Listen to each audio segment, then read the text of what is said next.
Hey everyone, and welcome. Today, we're going to dive into something pretty special, a blueprint for mastering human connection that's actually been around for over 1,500 years.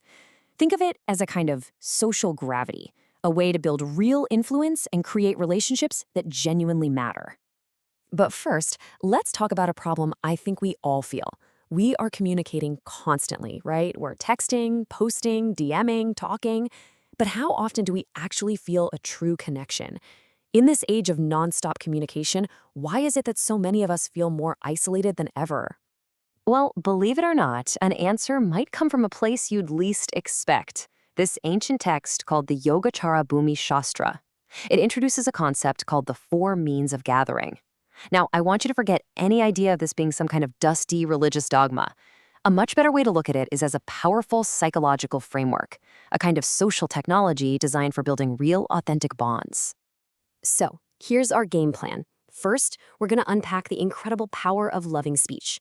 Then, we'll get into how our actions back that up with beneficial action. After that, we'll look at the two foundational pillars that make it all work. And finally, the most important part.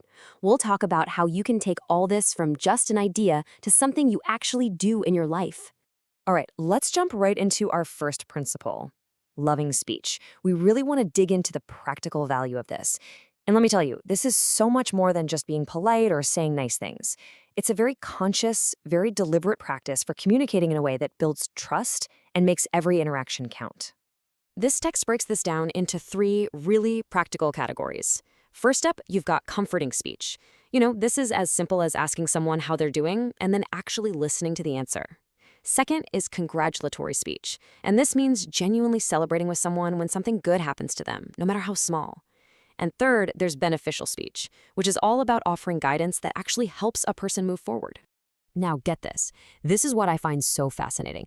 The original text says, "Far from frowning, speak kind words first, with a relaxed face, a level gaze, and a smile." So it's not just about what you say. This is a physical instruction. Your body language, your entire presence, has to be aligned with your words for them to really land with impact. Okay, that all sounds great when you're dealing with friends or people you work well with. But it brings up a huge question, right? What about the difficult people? What about the people who hurt you or just drive you crazy? And this is where we get to the advanced practice, what the text calls difficult, loving speech. This is the real test of your skill. It's about speaking with kindness even to your enemies. It's about having the patience to teach someone who's struggling to learn. It's a profound challenge, not just for their sake, but for ours. It's how we master our own knee-jerk reactions and stay centered. Okay, so words are one thing, but they need to be backed up by action. And that brings us to our second principle, beneficial action. Because kind words are a great start, but their real value is unlocked when you pair them with support. The core idea here is that true help is about effective guidance, not just giving people handouts. And I love this part because it shows that beneficial action isn't a one-size-fits-all kind of deal. For someone who is, still figuring things out, the goal is to guide them towards maturity. But for someone who's already got their feet on the ground, the action is to help them get to that next level of freedom or insight. It's all about meeting people exactly where they are. And just look at how practical and down-to-earth this ancient wisdom is. The text breaks down the types of benefits into things we all deal with. You've got present life benefits, which you can see maps directly to things like career development and financial planning.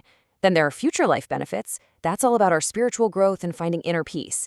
And that third one, that's about finding that sweet spot, that balance between work and life for true well-being. This isn't some abstract philosophy. It's basically ancient life coaching.